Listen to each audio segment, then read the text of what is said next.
Hi, my name is Jenny Lauren Dowden for Conduit News, and today we have Dr. Matt Lee joining us again. As many of you know, he's Director of Research at the Association of Christian Schools International, here to tell us about a recent study that he conducted and released with that organization. Hey, thanks for being back with us. Thanks so much for having me back on, Jenny. I think that our viewers are going to be really interested in this study that you recently conducted and you all released. It talks about how schools fared during the pandemic, particularly Christian schools, and then the contrast to that with public schools, government schools. And there is a stark contrast. There certainly is. So talk to us about that. So as you mentioned, I'm Director of Research at the Association of Christian Schools International. So we're the second largest private school organization in the United States and probably the largest Protestant organization in the world. We serve over 30,000 schools, 5.5 million students across the world. And so we get a lot of questions all the time about how is the Christian school sector responding to this, or how are they faring with this? And so recently we've gotten a lot of questions about what was test score performance like? What are enrollment numbers looking like for Christian schools during the pandemic? Because especially recently, the Department of Education released the latest results from the National Assessment of Educational Progress, which showed that the district public schools have basically reversed over 20 years of academic progress with the most recent NAEP results. And so we've gotten a lot of questions about, well, do you have any test score data from Christian schools? And we do. And so because of all these questions that we'd gotten, about a month ago, we released this brand new report that really focused on 3 aspects of Christian schools during the pandemic. So talk to us about what those points so are. The first one was that Christian schools maintained a high level of academic excellence throughout the pandemic. This is probably linked to the second finding, which is that Christian schools were highly responsive to students' learning needs by switching to virtual mode of learning when the pandemic first hit, but then switching very quickly back to in-person instruction as quickly as they could. And then this is, I think, related to the third finding as well, which is parents have really demanded in-person instruction, I think, because they know what's best for their kids and what's best for their learning. And we're seeing enrollment numbers going through the roof right now for Christian schools. Go ahead. So I'll start with that first finding there. That Christian schools maintain a high level of academic excellence throughout the pandemic. So to do this, we turned to data from the Terra Nova 3. So the Terra Nova 3 is a testing service that ACSI has offered for many years through our student assessment program. And this is a standardized test that's nationally normed. They offer it in mathematics and reading and some other subjects as well. And the important thing about the Terra Nova 3 was that it was most recently normed back in 2017. Okay. And so these national comparisons were created in a world where COVID didn't exist. That's nice. So students, nice for student learning. Yeah. So students who continue to take the Terra Nova 3 during the COVID pandemic, they're being compared to students who didn't even know what COVID was. Yeah. And so the fact that ACSI schools maintained a level of performance that exceeded these pre-pandemic national norms, I think is an incredible achievement and really a testament to the hard work that's going on in these Christian schools. So to be a little bit more specific, Christian schools exceeded pre-pandemic national norms in mathematics by over 10 scale points. That's incredible. Every year of the pandemic. And they exceeded the national norms, pre-pandemic national norms, by roughly 20 scale points in reading. Again, they did this every year of the pandemic. Did that surprise you when you saw those numbers? You know, I think there's such remarkable numbers. I think in one sense it's surprising, but in another sense, I wasn't surprised because I knew that Christian schools were doing right by their parents and right by their families.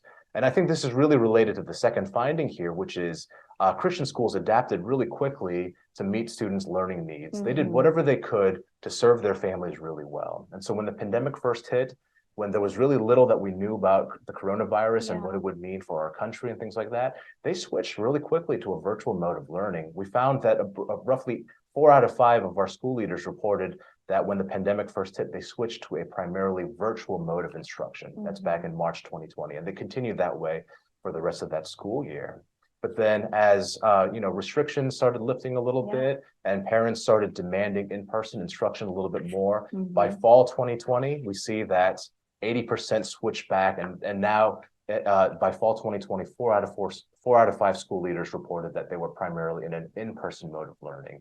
And then by fall of the following school year, over 99% of our school leaders said that they were primarily back in in-person instruction. And again, that goes back to the NAEP findings too. I think the nature of how the coronavirus pandemic hit schools means that it's difficult for us to infer any causation or causal relationship between the mode of instruction and student learning. But with the NAEP results, what they found was that the schools that were most in person seem to have protected and maybe even promoted student learning the most. And so the public school districts that were most in person, and certainly the private schools in the NAEP data, the Catholic schools, things like that, that switched back to in person the most, they maintain their levels of academic performance. And we're finding the same thing with our Christian schools as well. That's incredible. And then so as you're looking at this, what does this tell parents, school administrators, policymakers, whenever they see this data? And I think I was listening to the news this morning, and there's even word of possibly, closing schools again later in the winter, masking the kids. That's right. It seems as though those bureaucrats in the school administration and in the Department of Ed, they're not listening to the parents. And this data clearly shows, one, parents know what best, and they're going to flock to schools that they know will provide the best education for their kids. That's exactly right. I couldn't agree more. I think parents know better than anyone else what their children, what their kids need for their education and to succeed and to thrive and to learn really well.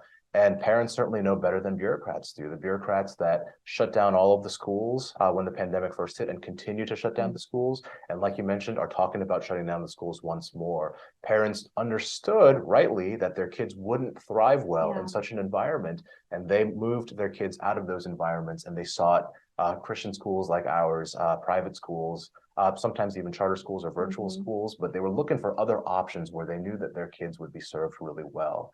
And so what we're seeing in our schools is the enrollment numbers are going through the roof right now. Since the beginning of the pandemic, on average, our schools have experienced a 35% enrollment growth. That's huge. It is. And very interestingly, again, it seems to be tied to mode of instruction. The schools the school leaders that said that they reopened for in-person instruction much sooner than their local district public schools have experienced more enrollment growth, about almost 100 students on average, than the schools that said that they reopened around the same time or even later than their district public schools. But those schools have also experienced some enrollment growth as well.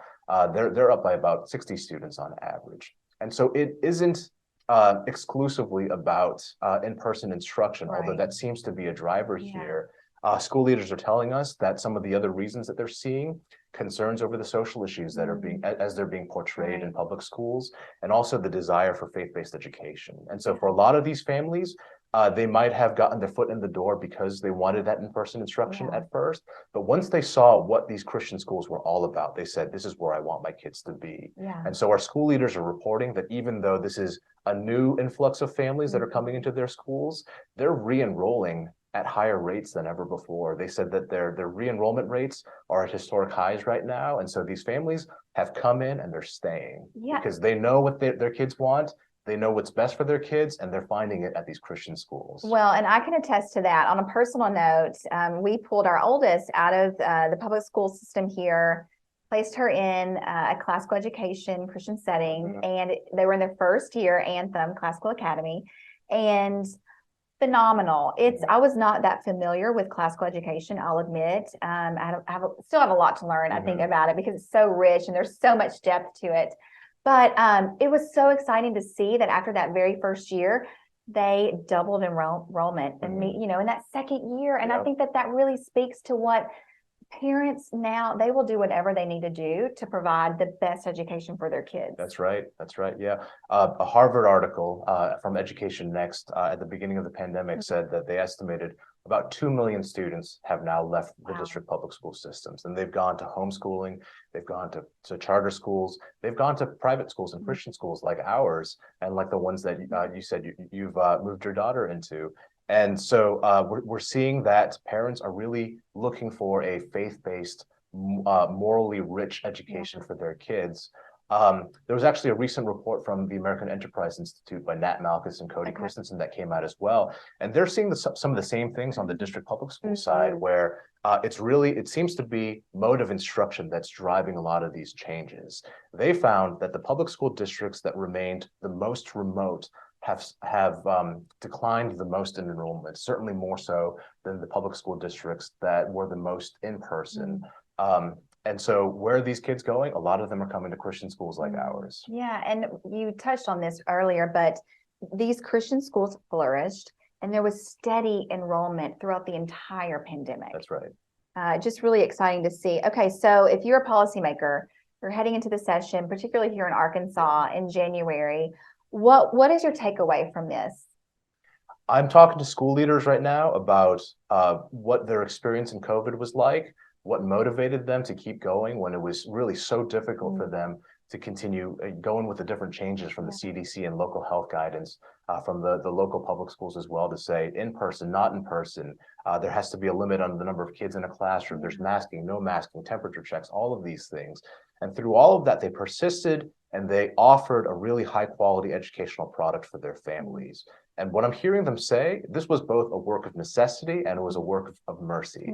I think it was a work of necessity because these are private schools. They're under competitive market pressures to compete for enrollment. And so they felt like they had to offer a compelling educational product for their families. They were responsive to those families' needs. But at the same time, it was also a work of mercy. They said that there was a true desire on their part to offer the best product possible because they were motivated by their faith, by something larger than simply enrollment or politics or something like that. And if I'm a policymaker, I'm thinking these are the kinds of schools that I would want to make available to as many families as possible. So again, I would say if I'm a policymaker, I think family empowerment should be the business that I'm all about. We should never see the public school system usurp the responsibility that parents have to direct their children's education. And instead, I would want to empower families to make the best decision for their kids as possible. And I think in this political moment, that's looking like school choice. We're seeing it in West Virginia, in Arizona. There are several states right now that are looking to pass universal school choice bills to give all of their families access to the schools that they most desire. And I certainly hope that comes to Arkansas as well. You know, I was glad to see Governor-elect Sarah Huckabee Sanders finally announce that she will be supporting family empowerment when it comes to education. And I hope that she comes through with that promise because I want to see school choice come to Arkansas. I want to see Arkansas families have the freedom and the resources that they need to send their kids to the school that they know will best serve their kids. Beautiful insight. Anything else you would like to add? We really appreciate you being here. It's just always a pleasure to chat with you and to talk about school choice and some of these other issues that are going on. I think the time is ripe for school choice to come to Arkansas as well. So again, policymakers, let's fund students and not systems. Thank you so much. Thank you, Jim.